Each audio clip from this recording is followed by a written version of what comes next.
કેમ છો વિદ્યાર્થી મિત્રો? બધા મજામાં?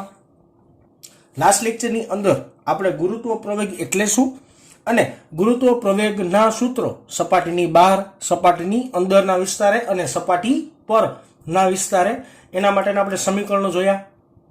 એ જે સમીકરણ હતા તે કોઈ પણ ઊંચાઈ અને કોઈ પણ ઊંડાઈ માટે સમીકરણ સાચા છે.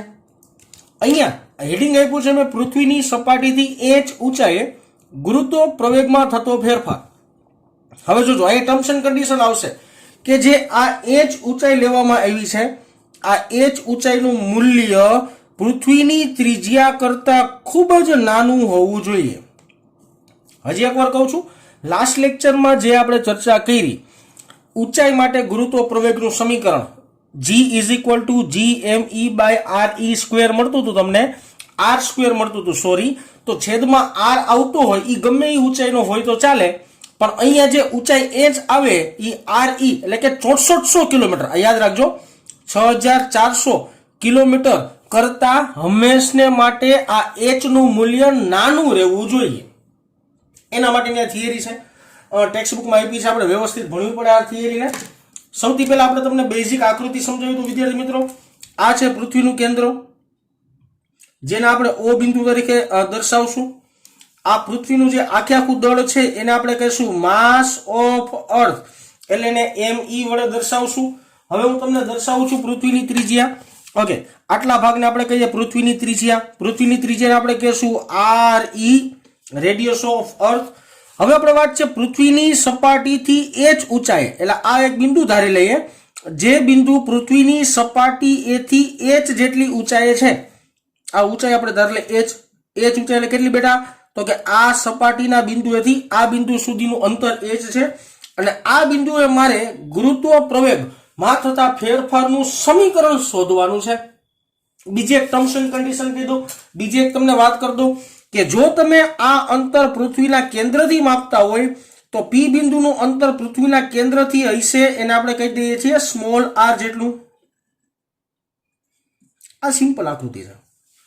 પૃથ્વીના કેન્દ્રથી P બિંદુનું અંતર સ્મોલ r, સપાટીએથી P બિંદુનું અંતર h જેટલું. ઓકે, હવે લાસ્ટ લેક્ચરમાં જે બાબતો આપણે ભણ્યા એ જ બાબતોને અહીંયા થોડી ધ્યાનમાં લઈને આપણે સમીકરણો બનાવવાના છે. ધારો કે હું આ બિંદુની ચર્ચા કરું, આ બિંદુ માટે આપણે લીટી લખીએ કે પૃથ્વીની સપાટીથી h ઊંચાઈએ ગુરુત્વ પ્રવેગ. પૃથ્વીની સપાટીથી h ઊંચાઈ ગુરુત્વ પ્રવેગ. લાસ્ટ લેક્ચરમાં સૂત્ર શું હતું? અહીંયા લખીએ છીએ GH=GME/r². યાદ રાખજો, સ્મોલ r આવતું હતું, કેન્દ્રથી અંતર આવતું હતું. હવે કેન્દ્રથી લઈને આટલું અંતર થાય કેટલું વ્યવહારિક? GH=GME/r² ની જગ્યાએ આપણે આમ લખી શકાય, RE+h². સોરી, આકૃતિ પરથી તમે જોઈ શકશો કે કેન્દ્રથી આટલું અંતર RE અને અહીંથી લઈને આટલું અંતર h જેટલું, બેનો સરવાળો કરશો એટલે r² આવી જાય. તો આ તમને જે સમીકરણ મળ્યું, આ સમીકરણ થયું h ઊંચાઈએ રહેલા બિંદુ એ ગુરુત્વ પ્રવેગ.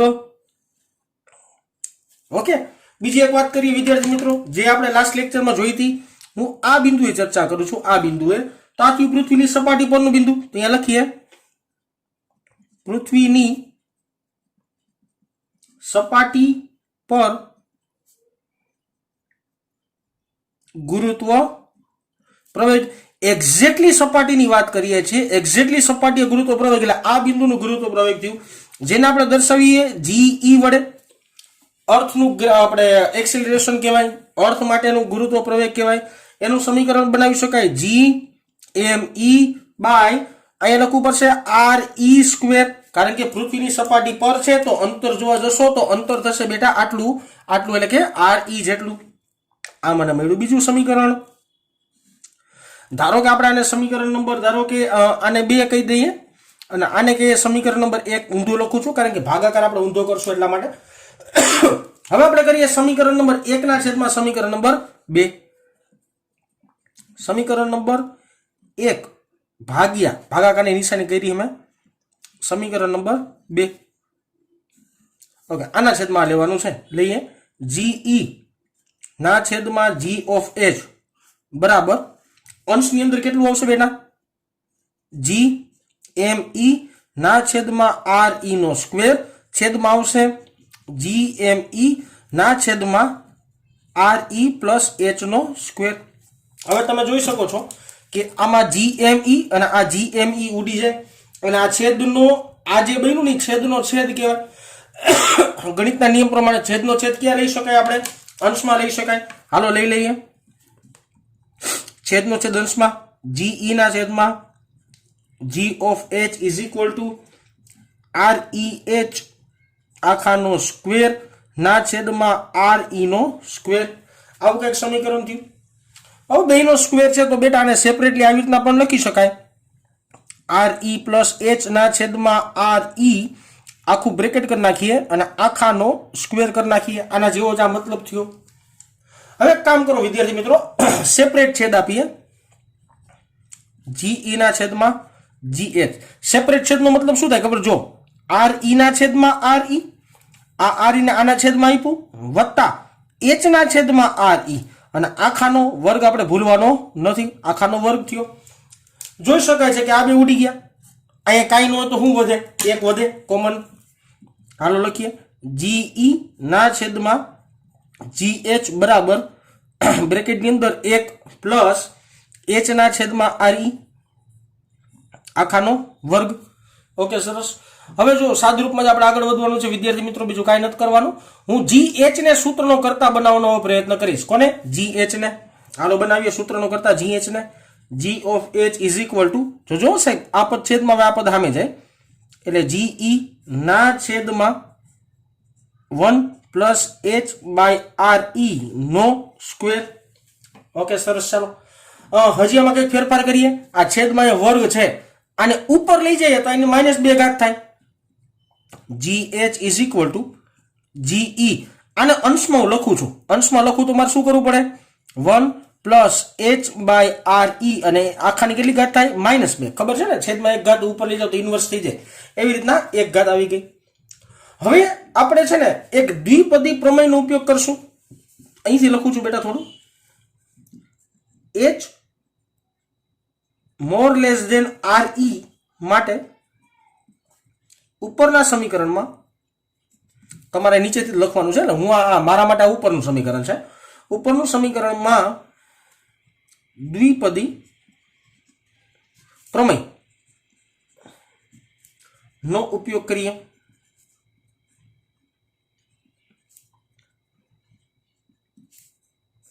હવે જોજો નિરાતે આ સમીકરણમાં મારે દ્વિપદી પ્રમેયનો ઉપયોગ કરવાનો છે. હવે તમને દ્વિપદી પ્રમેય ખ્યાલ નહીં હોય કારણ કે બાયોલોજી વાળાને નહીં ખબર હોય, મેથ્સ વાળાને ભણવામાં આવશે જ, બરાબર ને. હું અહીંયા તમને અલગ પેનથી દ્વિપદી પ્રમેય, રેડ પેનથી દ્વિપદી પ્રમેય લખી દઉં છું તમને, જે તમારે ખાલી યાદ રાખવાનો છે. કેમ આવ્યું, કેવી રીતના આવ્યું, એના ઊંડાણમાં પડવાની જરૂર નથી. બાયોલોજી વાળાને જસ્ટ ખાલી એ વસ્તુ યાદ રાખવાની કે આવું સમીકરણ હોય તો આવું કરવાનું, બરાબર ને, બીજું કાંઈ નહીં. ધારો કે જો મારી પાસે આ સૂત્ર લખું છું બેટા, એટલે આ તમારે સાઈડમાં નોંધ સ્વરૂપે લખી નાખવાનું, બરાબર ને. ધારો કે તમારી પાસે 1 plus x raise to n જેવું પદ હોય તો આનું દ્વિપદી વિસ્તરણ કેવી રીતના તે સમજાવું. જો પેલું પદ એમનો 1 એમનો, વચ્ચે સરવાળાની નિશાની છે તો સરવાળાની નિશાની એમનો, જે ઘાત હોય ને જે ઘાત ઈ બીજા પદની આગળ, અહીંયા n ઘાત છે તો n ઘાત બીજા પદની આગળ અને છેદમાં 1 ફેક્ટોરિયલ. 1 ફેક્ટોરિયલ છે બેટા, બોલે 1 ફેક્ટોરિયલ. ઓકે, ફેક્ટોરિયલ એટલે જેની યાદ હું એના માટે લખી દઉં છું કે 1 ફેક્ટોરિયલ બરાબર 1 થાય, બરાબર ને. આ ગણિત વાળાને આવડતું છતાં તમને સમજાય એટલા માટે. 2 ફેક્ટોરિયલ એટલે કે 2 ગુણ્યા 1 થાય. ધારો કે 3 ફેક્ટોરિયલ એટલે કે 3 ગુણ્યા 2 ગુણ્યા 1 થાય.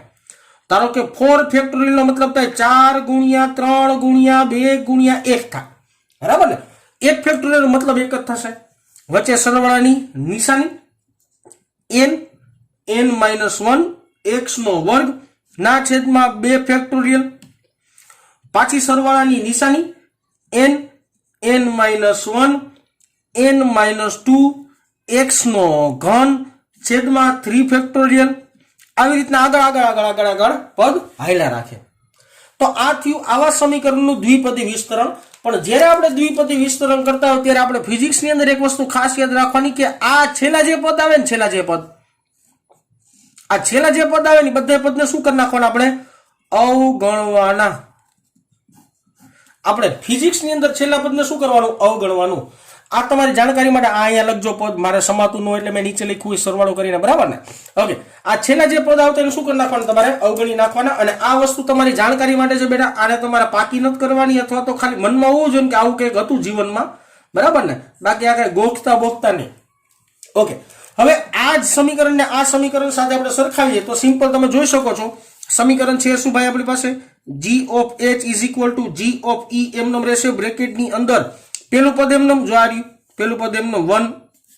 હવે જો સરવાળા નિશાની જે ઘાત હોય ની ઘાત આગળ એટલે -2 આગળ h by r એમનો અને જે પાછળના પદ છે એ પાછળના પદને આપણે શું કરી નાખ્યા બધાને અવગણી નાખ્યા બરાબર ને.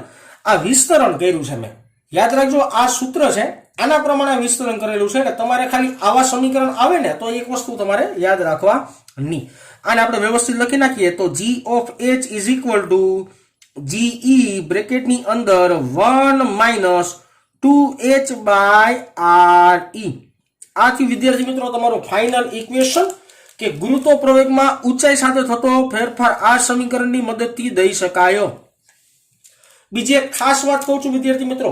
આના માટે ટર્મ્સ એન્ડ કન્ડિશન છે. અહીંયા ફૂદડી કરીને ખાસ લખું છું. ટર્મ્સ એન્ડ કન્ડિશન શું છે કે આ સમીકરણ h મોર લેસ ધેન re માટે જ વાપરી શકાય. કોઈ પણ ઊંચાઈ માટે વાપરવું હોય તો આ સમીકરણ વપરાય.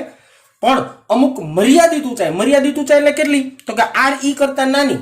re એટલે કેટલું હોય બેટા તો કે re હોય 6400 કિલોમીટર.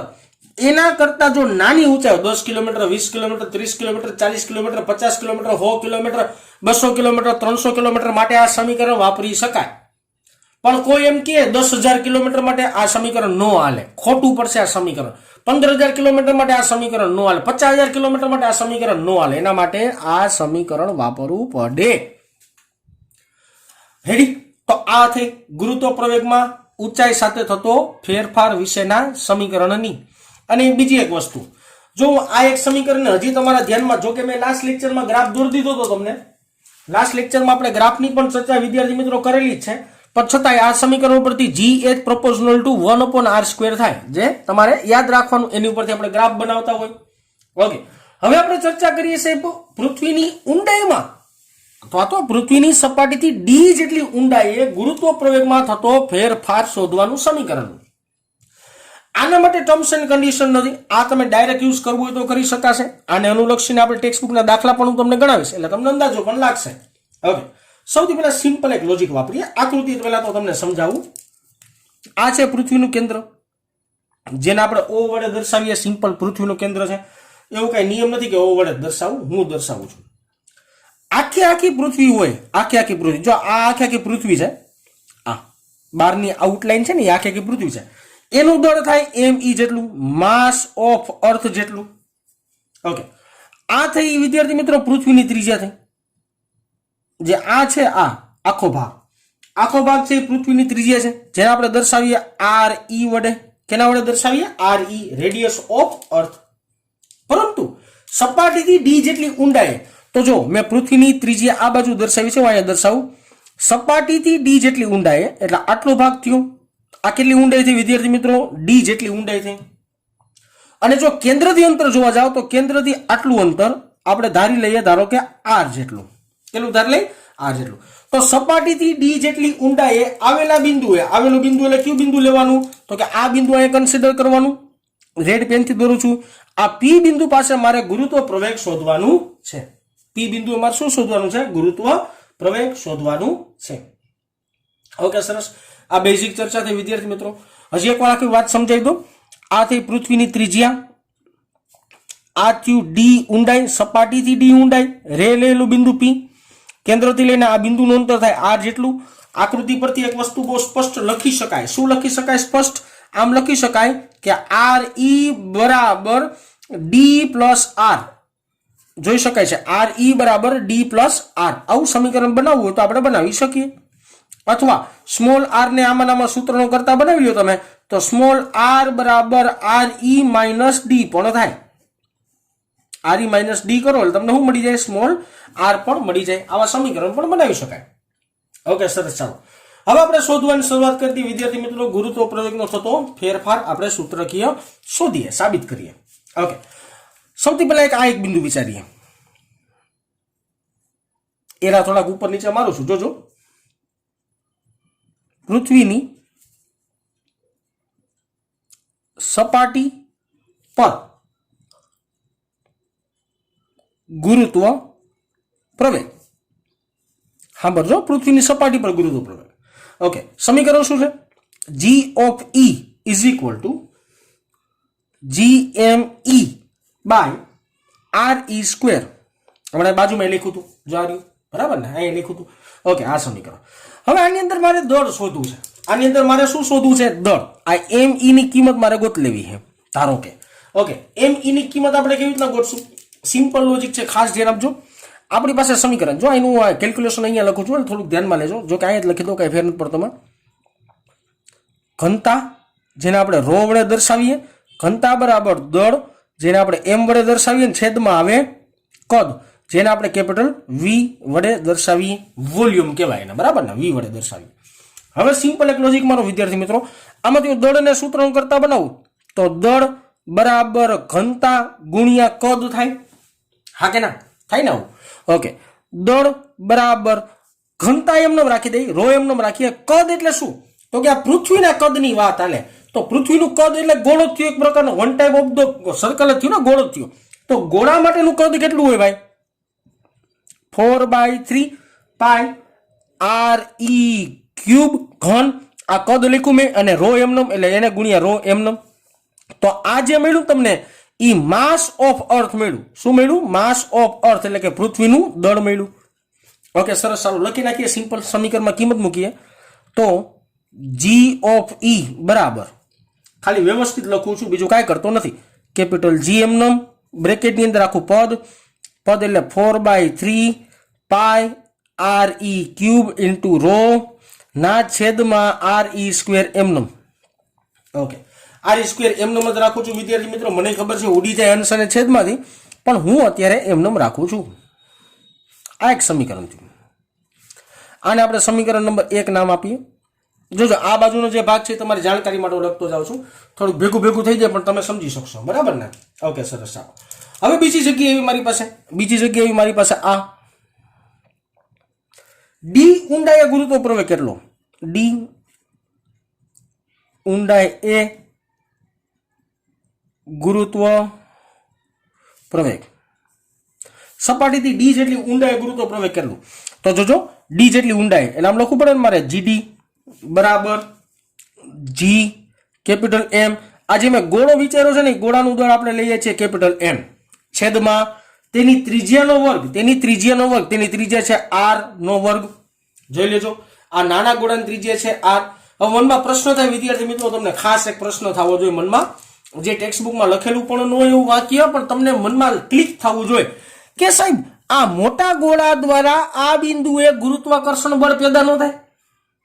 આ મોટા ગોળા દ્વારા અંદરના બિંદુએ ગુરુત્વાકર્ષણ બળ પેદા ન થાય? ના, ન થાય બેટા. કેમ ન થાય? યાદ કરો, આનો આગલો લેક્ચર યાદ કરો. એમાં મેં કીધું હતું કે કોઈ કવચની અંદરના વિસ્તારમાં બળ લાગે નહીં. જો કોઈ કવચની અંદરના વિસ્તારમાં બળ ન લાગે, બળ જ ન લાગે તો પ્રવેગ પેદા થાય નહીં. એટલા માટે મારે કયો ગોળો કન્સિડર કરવો પડ્યો? મારે આ અંદરનો ગોળો કન્સિડર કરવો પડ્યો. હું થોડુંક હાઇલાઇટ કરી દઉં છું. મારે આ અંદરનો ગોળો શું કરવા કન્સિડર કરવો પડ્યો વિદ્યાર્થી મિત્રો? કે આ મોટો ગોળો જે પૃથ્વી કહી છે આપણે, એ મોટા ગોળા દ્વારા અંદરના બિંદુએ ગુરુત્વાકર્ષણ બળ લાગશે નહીં, એટલા માટે. ઓકે, સરસ. આના માટે સમીકરણ બનાવવું હોય તો સિમ્પલ બનાવી શકાશે. જી જોજો, અહીંયા એમ છે તો અહીંયા ખાલી આર નો ઘન આવે અને રો એમનમ આવે. બ્રેકેટની અંદર 4/3 પાઈ આર નો ઘન, ત્રિજ્યાનો ઘન આવશે, અને એને ગુણ્યા રો અને છેદમાં ત્રિજ્યાનો વર્ગ આર સ્ક્વેર. આને આપણે નામ આપીએ છીએ સમીકરણ નંબર, આને કહી દઈએ આપણે બગડે. આને આપણે સમીકરણ નંબર કહેશું 2. ઓકે સર, હવે સમીકરણ નંબર 1 અને સમીકરણ નંબર 2 નો ગુણોત્તર લઈ લઈએ. અહીંયા લખું છું 1 ભાગ્યા સમીકરણ નંબર 2. બંને સમીકરણનો આપણે સિમ્પલ ગુણોત્તર લઈએ. Okay, hello. g of e ના છેદમાં ઊંધો સમીકરણનો ગુણોત્તર લઈએ તો ધારો કે એક કામ કરો બેટા, d ના છેદમાં ge કરીએ એટલે સમીકરણ નંબર 2 અને અહીંયા કરી નાખીએ સમીકરણ નંબર 1. ઊંધો ગુણોત્તર લઈ એટલે આપણે કેલ્ક્યુલેશનમાં સહેલું પડે. આમાં છેલ્લે પછી આપણે gh ને સૂત્રણ કરતા બનાવવા માટે ક્રોસ ગુણાકાર કરવો પડ્યો હતો ને, એના કરતા અહીંયા સહેલું પડે ને એવું કંઈ કરીએ. g of e is equal to, હાલો પેલા આપણે લખશું g ઓફ d લખીએ. g બ્રેકેટની અંદર 4/3 pi R cube into rho અને આખાના છેદમાં આવશે r નો વર્ગ છેદમાં g ઓફ e લખીએ ભાઈ. g બ્રેકેટની અંદર 4/3 પાઈ આર e નો ઘન ઇન્ટુ રો ના છેદમાં લખશું આપણે r e નો સ્ક્વેર. ઓકે સરસ. હવે કેટલું ઉડે છે પેલા ઈ જોઈ લઈએ આપણે, શાંતિપૂર્વક જોઈ લે.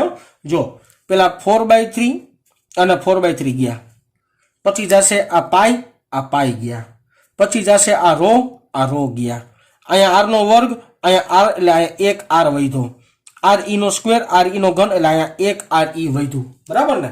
ઓકે સરસ. એટલે આખા બ્રેકેટમાં જેટલું ઉડે એટલું ઉડાડો. હજી ભૂલી ગયો, સોરી ભાઈ, હું આ g ઉડે, g ઉડી જાય, કેપિટલ g વહી જાય. મારી પાસે વધ્યું કેટલું ખબર? આના ભાગાકાર સ્વરૂપે ખાલી r ના છેદમાં r e વધ્યું. કેટલું વધ્યું? r ના છેદમાં r e વધ્યું. ઓકે સરસ. ચાલો પાછું સમીકરણને પ્રોપરલી લખીએ. g d divide by g e બરાબર r ના છેદમાં r e. g of d ને આપણે સૂત્રનો કરતા બનાવવાનો છે, બનાવી દઈએ. g ઓફ d બરાબર g ઓફ e બ્રેકેટની અંદર આ r બરાબર જો r e માઇનસ d લખી શકાય, r બરાબર r e માઇનસ d લખી શકાય, એ ખ્યાલ હોવો જોઈએ તમને. લખી નાખીએ r e માઇનસ d ના છેદમાં r e. હવે સેપરેટ છેદ આપો એટલે પેલું પદ ઉડી જાય, 1 minus d by r e થાય. અહીંયા કેમ સેપરેટ છેદ આપ્યા? જો આ રહ્યું સેપરેટ છેદ આપ્યા, એવી રીતના સેપરેટ છેદ આપી દેવાના એટલે સમજાઈ જાય. gd બરાબર ge બ્રેકેટની અંદર 1 minus d by r e. આ મળ્યું તમને ઊંડાઈ ગુરુત્વ પ્રવેગનું સમીકરણ. આ બે સમીકરણ થઈ ગયા મસ્ત મજાના. ખાસ આ જે ચોખંડા કરું છું, સ્ટાર કરું છું જે જગ્યાએ, એ સ્ટાર ના સમીકરણ ખાસ યાદ રાખવાના. એક સ્ટાર અહીંયા કર્યો છે આ બાજુ, એક સ્ટાર અહીંયા કર્યો છે. બરાબર ને? બીજી એક વાત, લાસ્ટ લેક્ચરમાં આપણે જે ચર્ચા કરી હતી એ ચર્ચા ગ્રાફ સ્વરૂપે પણ તમને ખાસ યાદ રહેવી જોઈએ. અહીંયા તમારી માત્ર જાણકારી માટે એક પાછી ગ્રાફ તો નથી દોરતો બીજી વાર, બરાબર ને? પણ મેં તમને લાસ્ટ લેક્ચરમાં સમજાવ્યું હતું, તમને પાછું એકવાર સમજાવી દઉં ખરું, એટલે જૂનું ધારો કે રિવાઇઝ થઈ જાય. આ ધારો કે આપણી પાસે ગોળો છે, આ પૃથ્વીની સપાટી છે એવું માની લ્યો, આ એનું કેન્દ્ર છે. બરાબર? હવે જો કેન્દ્ર એ ગુરુત્વ પ્રવેગ 0 એટલે g બરાબર 0 કેન્દ્ર એ પ્રોપરલી. હવે તમે જેમ સપાટી બાજુ જતા જાવ ને તેમ ગુરુત્વ પ્રવેગ અંતરના સમપ્રમાણમાં વધે. રેડી? જેટલું અંતર વધે ને એટલો ગુરુત્વ પ્રવેગ વધે. આ સપાટી પર આવ્યું તો સપાટી પર ગુરુત્વ પ્રવેગ હોય મેક્સિમમ મળે, અને મેક્સિમમનું મૂલ્ય હોય 9.8 મળે. એકમ લખી નાખું છું, મીટર પ્રતિ સેકન્ડ સ્ક્વેર, 9.8 મળે. તમે જેમ સપાટીથી દૂર જતા જાવ તેમ ગુરુત્વ પ્રવેગનું મૂલ્ય 1/r² ના પ્રમાણમાં ઘટતું જાય. જોજો r વર્ગ છે ને વ્યસ્ત છે એટલે ગુરુત્વ પ્રવેગ ઘટતો જાય. ગ્રાફ તો લાસ્ટ લેક્ચરમાં જે હતો બેટા એ જ ગ્રાફ આમાં દોરી શકાય, દોરવો હોય તો, અને ન દોરવું હોય તો પણ ચાલશે, કારણ કે આપણે એની ચર્ચા ઓલરેડી લાસ્ટ લેક્ચરમાં કરી જ નાખી હતી. થોડુંક ખીચડી જેવું થયું, પણ મારે કમ્પલસરી બે વસ્તુ સામે નજરની સામે રહી એવી રીતના લખવી જ પડે, અને તો તમને પ્રોપરલી આઈડિયા આવે એટલા માટે મેં લખી છે. હવે આપણે જોવાનું છે વિદ્યાર્થી મિત્રો, આ બે થિયરીને અનુલક્ષીને આપણી ટેક્સ્ટ બુકના ખૂબ જ ઈઝી દાખલા, બહુ સહેલા દાખલા છે. એક્ઝામ્પલ છે આપણા સ્વાધ્યાયના 15 અને 16 નંબરના. ચાલો સ્વાધ્યાય દાખલા જોઈએ. ચાલો હવે આપણે વાત કરીએ આપણી ટેક્સ્ટ બુકના સ્વાધ્યાયના બે દાખલાઓની. એક છે સ્વાધ્યાયનો 15મો દાખલો. સૌથી પહેલા આની રકમ વાંચીએ. એક પદાર્થનું પૃથ્વીની સપાટી પર વજન 63 ન્યૂટન છે. ઓકે, એટલે હું તમને એમ કહું ને કે આ પૃથ્વી છે, ધારો કે હું આમ સિમ્પલ એક રેન્ડમલી બેટા આકૃતિ દોરી દઉં છું, અને તમારે પૃથ્વી કન્સિડર કરવી. આ એની પૃથ્વીની ત્રિજ્યા થાય r e જેટલી, બરાબર ને? અને આ જગ્યાએ જો પદાર્થ હોય સપાટી પર, તો વજન છે એનું 63 ન્યૂટન. વજન કેટલું છે? 63 ન્યૂટન. તો આમ લખી નખાય કે પદાર્થનું સપાટી પર વજન એટલે લખાય mge. યાદ આવતું હોય W બરાબર mg થાય, બરાબર ને? mge બરાબર m એટલે m, ge એટલે આમ લખી શકાય બેટા આપણે g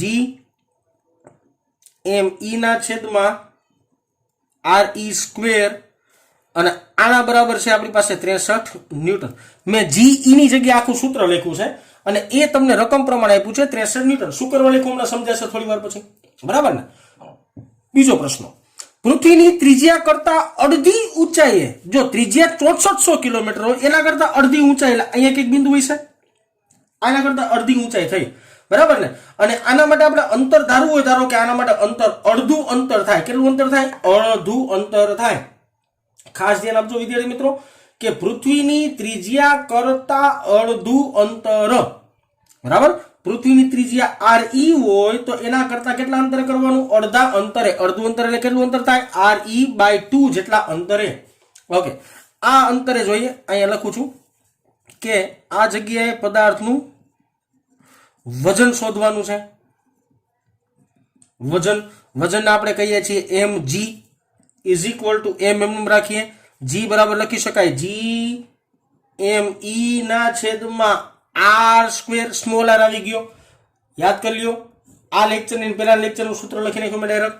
ઓકે, સાદુરૂપ આપીએ m રાખશું.